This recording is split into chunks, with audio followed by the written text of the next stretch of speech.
staré autobatérie, baterky. No takže povedzme, že máte nejaký malý budget a že potrebujete nejaký nový počítač, ale jediné, čo vás napadá, je asi bazár, lebo keď pojeme na Alzu, tak dáme si počítače, notebooky, skúsime počítače, hej, lebo ja neviem, ste vášnivý gamer, alebo chcete byť vášnivý gamer, ja neviem, chcete byť závislí. Povedzme, že váš budget je len nejak, kde koľko to môže stať. Kde to je? Dobre, dáme si najlacnejšie, hej. No, tak toto si asi nebudete kupovať. Kamo, čo? To stojí toľko. Dobre.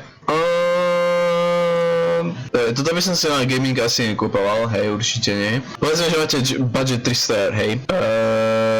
Dobre, toto by možno bolo najlepšie, čo môžete mať. Za tých 300 eur. Pentium. Dobre. Tu máme i5 11. generácie, čo nie je zle. Intel RISC Graphics, počkaj, bez RAM, bez úložiska. Aha, dobre. Máme tu Ryzen 3 3200, hej, je to tretia generácia Ryzen 3, čo nie je až také najhoršie, ale je tu už ramka.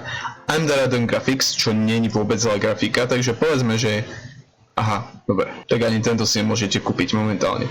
Čiže je to vybavené, musíme ísť na bazár. O mnoho menšie ceny. Tu za 800 máte i5 12. generácie RTX 2080 Ti, že ale je to bazár, takže takže my si dáme budget od 300 eur. Takže ideme sa pozrieť, čo tu máme. Pozri sa na to! Ryzen 5 1600.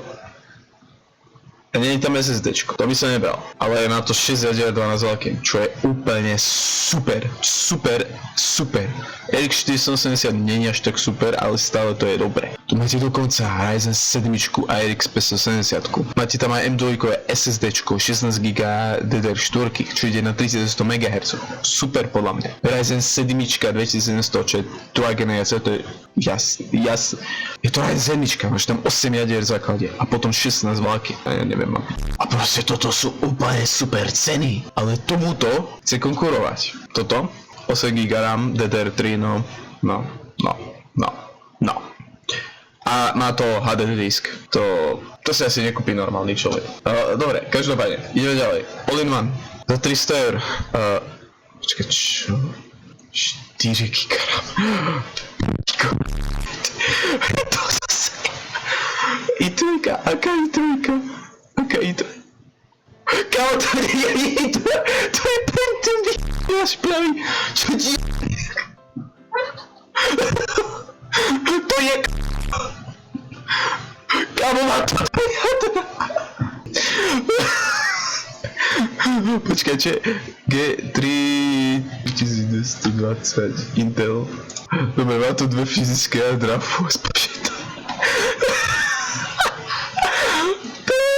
Za toto 300 eur, počkaj, nie to je. Za toto 300 eur, ty k...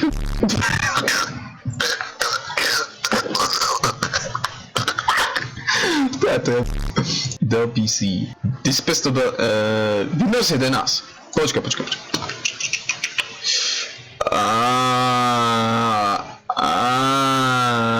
No tak, toto mi nejde dokopy, hoši. Toto mi dokopy nejde. Čo za i5-ku? Mám k ne... Je na teba normálne, písať nevieš. Ani nevieš, aký tam máš procesor normálne. Predám Pro 2010. Kámo, počkaj. Kámo, what? Ja som v živote nepočul, že by Nvidia bola nejak spojená s Appleom. Ko Intel, hej, ale Nvidia. Dobrý den, predám herný PC v dobrom stave, osobný odber. Prejazd info zavolať. Aj to viem prečítať. Nejaká... Je tam GTX 160, 16GB RAM, či super, a i5 6400. Osobne by som to nekupoval asi. Išiel by som minimálne do nejakej 9. generácie. Ja by som privítal aspoň tú i7 7700K. Čo bola asi najsilnejšia, čo išiel do tohto soketu. Jeho tie procesory sú drahé jak prasa, neviem prečo. Hej, proste dáme si i5 7700K, hej. Počkaj, všetky rubriky si dáme. No dokonca tu nie je nič. Aha, dobre, tak to musíme ísť vyhľadať niekde inde.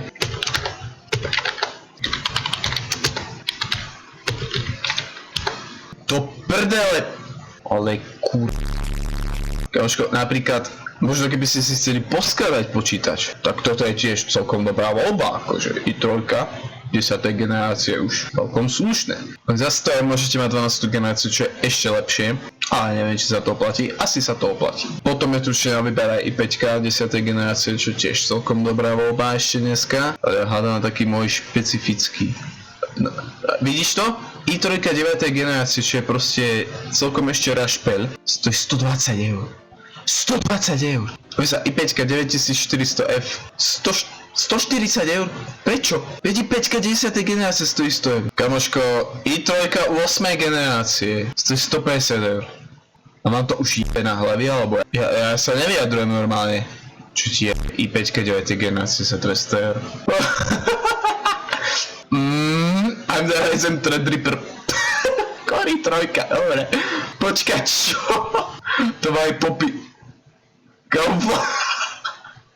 Vieš, dokonca ja nebudem chodiť na rolníky do Kauflandu, ale na procesory. Ako legitimívne som videl aj servery na Kauflande, ako z 9. generácie i5 za 250 eur s integrálnou grafikou. Aha, dobre, super, a to teraz znamená čo? Lebo to staré ak môj. Kámo, i5 8 generácie za 250 eur, nerob! Čo si už totálne Čo ti je? Čo ti je? i5 6500 za 260 eur? Toto nemyslel vážne. Máme všechno.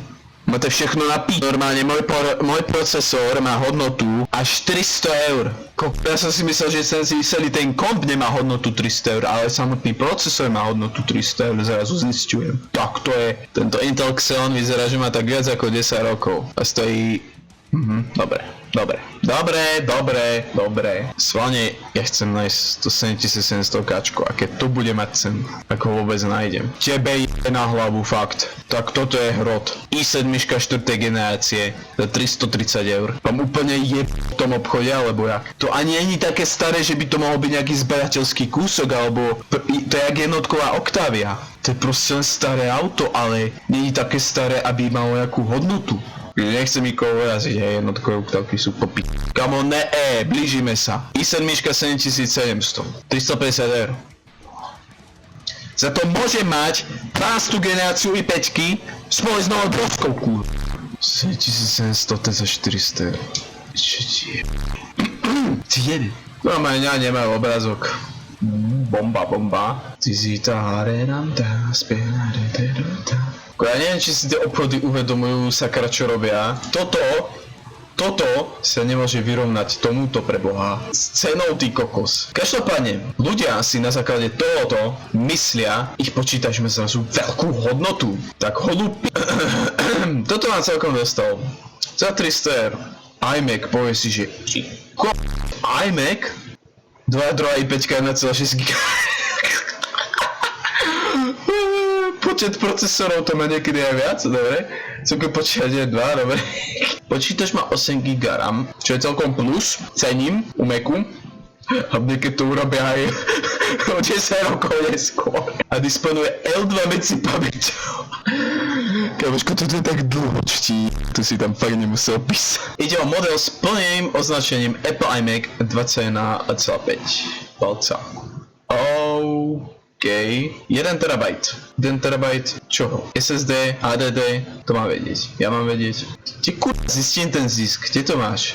Zrejme to bude HDDčko, ak v tom minulom prípade. Ak to je HDDčko, tak kamoško, hodno to 2 jadrovou i5, ty vole.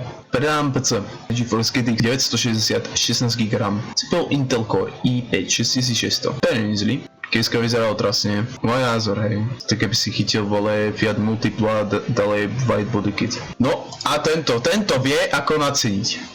Pozri sa na to. Windows 11? Wait.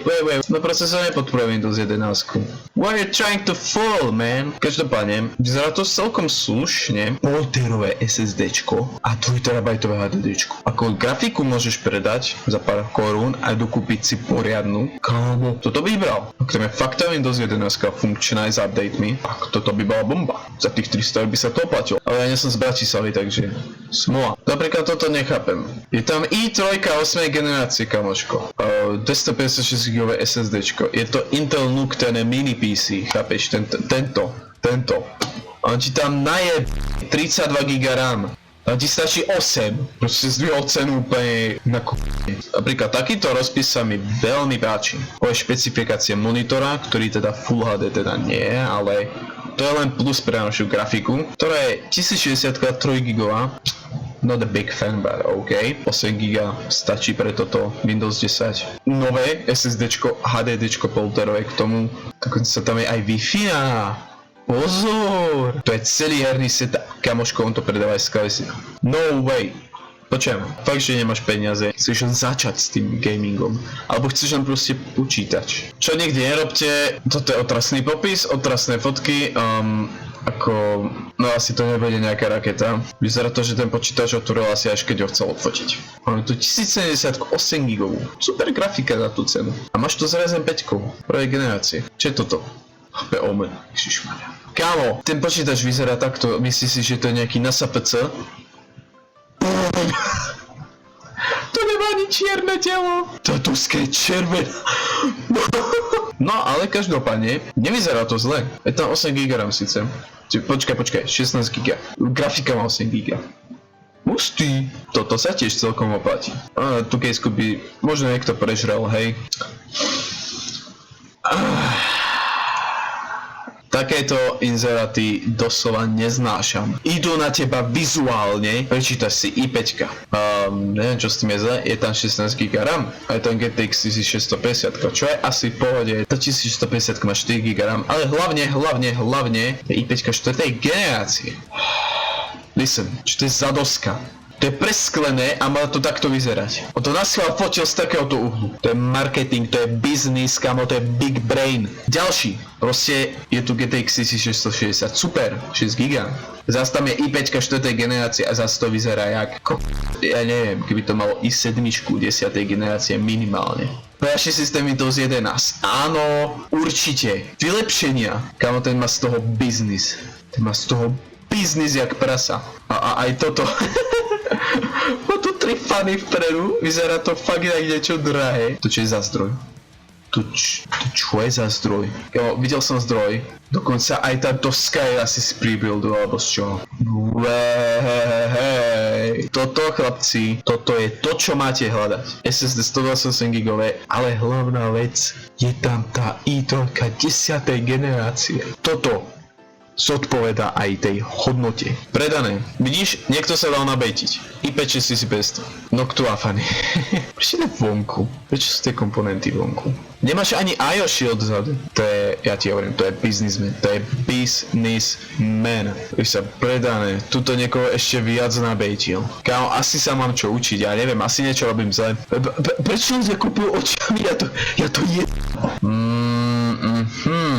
Je tu jeden obrázok posraný, aká rámka, špecifikuj, čo to je zač. GPU 8 GB, môže si domyslieť, takých modelov je 300 000. SSD HDD, platí do zmazania. Kapacita SSD a HDD napríklad, nič, nikde je nič. Toto vyzerá celkom zaujímavo, je tam 1060, koľko gigová?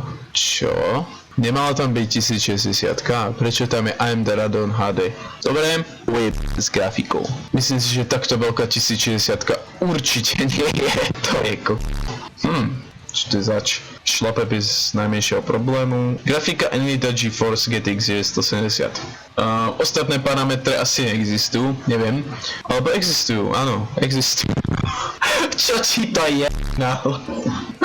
Kejska ako by v tom bola pomaly 3070 Tičko a ty na to i 5 4. Ja to je fakt, ty vole. Normálne. Tu si myslel, že z bazaru veci sú dobré a pokiaľ neviete hľadať a naletíte na takúto sračku, pán Boh s vami, normálne.